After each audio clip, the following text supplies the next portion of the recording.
Hello and welcome to E Prime for this evening. I am Daedran.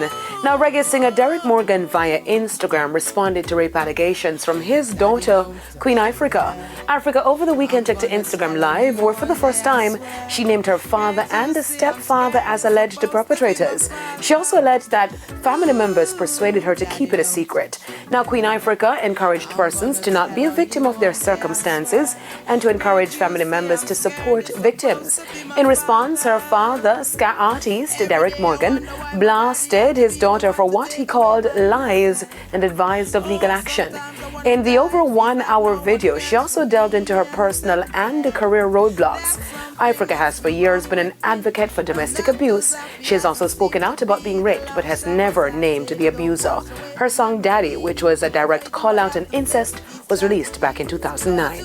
The allegations by Queen Ifrica has already seen calls by culture specialists for Morgan to be stripped of his honor, which he received on Independence Day. Chris Brown causes a frenzy in Tivoli Gardens. Yesterday, it was pandemonium in the community of Tivoli Gardens in downtown Kingston as the international superstar, along with Sean Kingston and Byron Messiah, were seen on the set of a music video. According to sources, they were shooting scenes for the remix of Messiah's hit single Taliban's.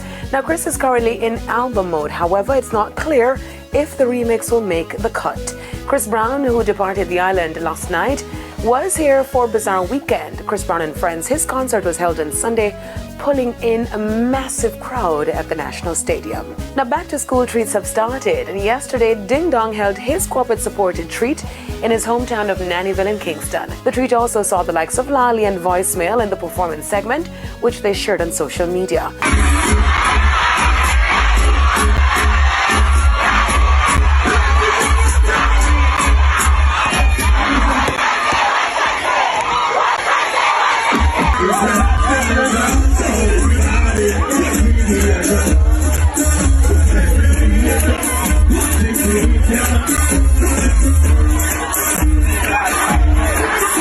The treat season has already seen events from Popcorns Foundation, Frankie Music Productions, and others.